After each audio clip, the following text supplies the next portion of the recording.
Palamuru రంగారెడ్డికి పిలుపునిచ్చిన Congress party Gandhi Bhavan నుండి బయలుదేరిన మహబూబ్ నగర్ జిల్లా కాంగ్రెస్ పార్టీ ఎమ్మెల్యేల బృందం సిడబ్ల్యూసీ ప్రత్యేక ఆహ్వానితులు చెల్లా వంశీచందర్ రెడ్డి ఆధ్వర్యంలో ప్రాజెక్ట్ సందర్శనకు బయలుదేరారు ఎమ్మెల్యేల బృందం. బీఆర్ఎస్ ప్రభుత్వం హయాంలో ప్రాజెక్టును నిర్లక్ష్యం చేయడంతో వేల ఎకరాల్లో రైతులు నష్టపోయారంటూ ఆరోపిస్తోంది కాంగ్రెస్ పార్టీ. ఒకవైపు కేటీఆర్ ఆధ్వర్యంలో బీఆర్ఎస్ చెలో మేడిగడ్డ పర్యటన చేపడుతుంటే మరోవైపు కాంగ్రెస్ చెలో పాలమూరు రంగారెడ్డి పర్యటన జరుగుతోంది. రెండు పార్టీల పర్యటనల నేపథ్యంలో తెలంగాణలో హీట్ ఎక్కింది రాజకీయం. ఇక దీనికి సంబంధించి మరింత సమాచారం మా ప్రతినిధి భవిత అందిస్తారు. భవిత, చెప్పండి. లావణ్య, ఏదైతే గత బీఆర్ఎస్ ప్రభుత్వము ఏదైతే వలసల మహబూబ్ నగర్ జిల్లా చేయాలని చెప్పేసి ఇక్కడ ప్రాజెక్టులు అయితే నిర్వహించడం జరిగింది. దీనికి సంబంధించి ఏదైతే మహబూబ్ నగర్, ఉమ్మడి మహబూబ్ నగర్ కావచ్చు, ఉమ్మడి రంగారెడ్డి జిల్లాలకు సంబంధించిన ప్రాజెక్టు రిజర్వాయర్ ఏది కట్టినా కూడా దాదాపుగా అక్కడ ఉన్నటువంటి రైతులు కొన్ని వేల ఎకరాలు ప్రాజెక్టుల నిర్మాణం కింద వాళ్ళు కోల్పోయారని చెప్పేసి అక్కడ ఉన్నటువంటి రైతులు అయితే చెప్తున్న పరిస్థితి కనబడుతుంది. అయితే ప్రస్తుతం ఆల్రెడీ ఏదైతే కాంగ్రెస్ పిలుపునిచ్చినటువంటి కర్వెన రిజర్వాయర్ దగ్గర అయితే ప్రస్తుతం ఏమున్నామో, అయితే ఇక్కడ చూసినట్లయితే ఏదైతే గత బీఆర్ఎస్ ప్రభుత్వం 2015లో ఇక్కడ ఉన్నటువంటి ఉమ్మడి మహబూబ్ నగర్ జిల్లాకు సంబంధించిన ప్రాజెక్టుల నిర్మాణ పనులైతే మొదలు పెట్టింది.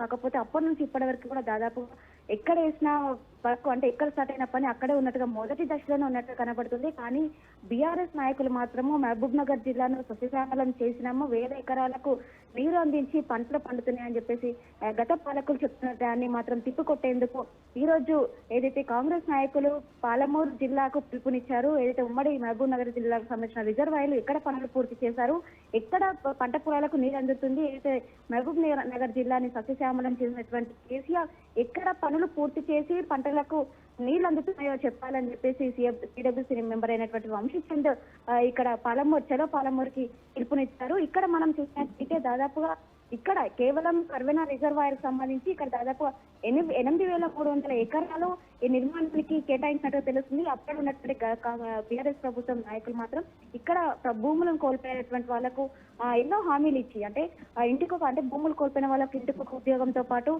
ఎంతో కొంత వాళ్ళకి ఆర్థిక సహాయం అందిస్తామని చెప్పేసి చెప్పారు. అన్ని రకాలుగా ఆదుకుంటామని చెప్పేసి ఇక్కడ ఉన్నటువంటి చాలా మంది నిరక్షరాస్తులు కావచ్చు, ఇలా ఏం తెలియని వాళ్ళకి ఒక వైట్ పేపర్ పైన సైన్ చేసుకున్నట్టుగా వాళ్ళ దగ్గర హామీలు తీసుకొని మాటలు చెప్పి వాళ్ళని భూములు కోల్పోయేటట్టు చేశారు. ప్రస్తుతం వాళ్ళకు ఇలాంటి అంటే దాదాపు ఒక 6 లక్షల నుంచి 7 లక్షల వరకు ఒక చెప్పి మళ్ళీ ఏదైతే గవర్నమెంట్ ఉద్యోగం ఇస్తామని చెప్పేసి మా భూములు లాక్కున్నారు. కానీ ఎలాంటి ఉద్యోగం ఇవ్వలేదు. కాదు వాళ్ళు ఇస్తామని ఆర్థిక సహాయం కూడా 2 లక్షల చేతులు 2 లక్షలు 3 లక్షలు ఒక్కొక్కరికి చేతిలో పెట్టి వాళ్ళు చేతులు దులుపుకున్నారు. కానీ మేము మాకున్నటువంటి ఆస్తులను కోల్పోయాము, కనీసం మాకు ఎలాంటి ఆధారం లేకుండా నిరాశ్రయమైనాము అని చెప్పేసి వాళ్ళతో ఆవేదన వ్యక్తం చేస్తున్నారు.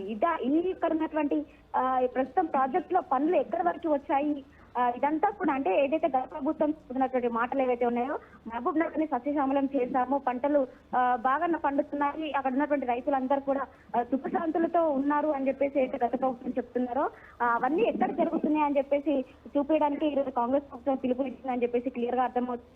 ఇక్కడ మాత్రం ఏదైతే కర్వెన రిజర్వాయర్ దగ్గర చూసినట్లయితే పనులు మాత్రం మొదటి దశలోనే ఉన్నట్టుగా కూడా కనబడుతుంది. ఏ పనులు కూడా ఎక్కడ కూడా పూర్తి కాలేదు. ఈ పనులు పూర్తి కావాలని కూడా చాలా సమయం పడుతుందని చెప్పి కూడా ఈ రిజర్వాయర్ దగ్గర ఉన్నటువంటి పనులు చూసి అర్థమవుతుంది. భవిత, ఏదైతే చెలో పాలమూరు అండ్ చెలో మేడిగడ్డ పర్యటనలు ఏవైతే ఉన్నాయో ఎక్కడి వరకు వచ్చాయి అండ్ నేతలు ఎక్కడి వరకు చేరుకున్నారు, అక్కడ ఏమన్నా భారీ బహిరంగ సభలు ఏర్పాటు చేసే ఛాన్స్ ఉందా? ఏదైతే ప్రస్తుతం అంటే బీఆర్ఎస్ ప్రభుత్వం చెలో మేడిగడ్డ కార్యక్రమం స్టార్ట్ చేసిందో వాళ్ళు అటు వెళ్తుంటే ప్రస్తుతం ఏమాత్రం కాంగ్రెస్ ప్రభుత్వం చెలో పాలమూరు దగ్గరకి అయితే ప్రస్తుతం ఏమంటే మొదట మహబూబ్ నగర్ జిల్లాలో ఉన్నటువంటి మొదటి రిజర్వాయర్ అయినటువంటి కర్వెన రిజర్వాయర్ దగ్గర ఉన్నాము. ఇక్కడ మరికొద్ది సేపట్లో ఇక్కడ సిడబ్ల్యూసీ మెంబర్ అయినటువంటి వంశీచంద్ర ఆధ్వర్యంలో ఈ ఉమ్మడి రంగారెడ్డి కావచ్చు, ఉమ్మడి మహబూబ్ జిల్లాలకు సంబంధించినటువంటి ఎమ్మెల్యేలతో ఇక్కడ ఉన్నటువంటి నేతలతో ఇక్కడ ఏదైతే భూమి కోల్పోయినటువంటి రైతులతో ఒక సమావేశం మరికొద్ది సేపట్లో నిర్వహిస్తారు. ఇక్కడ భూములు కోల్పోయినటువంటి వాళ్ళ అందరి గురించి కూడా వాళ్ళు మాట్లాడుతున్నారు. అంటే గత ప్రభుత్వం ఎలాంటి హామీలు ఇచ్చింది, ఎలాంటి హామీలు నెరవేర్చింది, ప్రస్తుతం వాళ్ళు ఏం కోరుకుంటున్నారు అంటే ఇక్కడ ఉన్నటువంటి వారితో చెప్తుంటే మాత్రం గత ప్రభుత్వం ఎన్నో హామీలు ఏం నెరవేర్చలేదు, మేము అన్నిటిని కోల్పోతాము, కనీసం ఈ ప్రభుత్వం మమ్మల్ని పట్టించుకుంటాము అని చెప్పేసి మేము వేడుకుంటున్నాము. గత ప్రభుత్వంలో వాళ్ళు చెప్పింది ఒకటి చేసింది చెప్తున్నారు, మేము అడగడానికి పోతే మమ్మల్ని అరెస్ట్ చేసి పోలీస్ స్టేషన్ లో పెట్టి కొట్టిన సందర్భాలు చాలా ఉన్నాయని చెప్పేసి వాళ్ళు చెప్తున్న పరిస్థితి అయితే కనబడుతుంది. అయితే భవిత, పాలమూరుకి కాంగ్రెస్ పార్టీ నుంచి ఎవరెవరు ముఖ్య నేతలు వెళ్ళనున్నారు? అండ్ రంగారెడ్డి ఎవరైతే మేడిగడ్డకి వెళ్తున్నారో బీఆర్ఎస్ నేతలు ఎవరెవరు వెళ్తున్నారు? మేడిగడ్డకు వచ్చేసి దాదాపుగా బీఆర్ఎస్ నాయకులంతా ప్రస్తుతం ఉన్నటువంటి ఎమ్మెల్యేలతో పాటు మాజీ ఎమ్మెల్యేలు, మంత్రులు, మళ్ళీ ఎంపీలు, ఎమ్మెల్సీలు, ప్రతి ఒక్కరు ఎవరైతే ఇన్ఛార్జ్ గా ఉన్నటువంటి ప్రతి ఒక్కరు కూడా బీఆర్ఎస్ కి దాదాపుగా 150 నుంచి 200 మంది వెళ్తున్నారు అని చెప్పేసి సమాచారం ఉన్నప్పటికీ చలో పాలమూరుకు సంబంధించి ఏదైతే ఉమ్మడి మహబూబ్ నగర్ కావచ్చు, ఉమ్మడి రంగారెడ్డి ఈ జిల్లాలకు సంబంధించినటువంటి అసెంబ్లీ స్థానాలు ఉన్నటువంటి అందరి ఎమ్మెల్యేలతో పాటు ఇక్కడ రిజర్వాయర్ సంబంధించినటువంటి ప్రాంతాలలో భూములు కోల్పోయినటువంటి రైతులు ఇక్కడికి వస్తున్నారు. ఇక్కడ ఉన్నటువంటి అధికారులు కావచ్చు, వీళ్ళందరూ కూడా ఇక్కడ ఉన్నటువంటి ఇన్ఛార్జ్లు ఎవరైతే ఉన్నారో వాళ్ళందరూ కూడా ఈ సమావేశాల్లో అయితే పాల్గొంటారు. Right, thank you Bhavitha.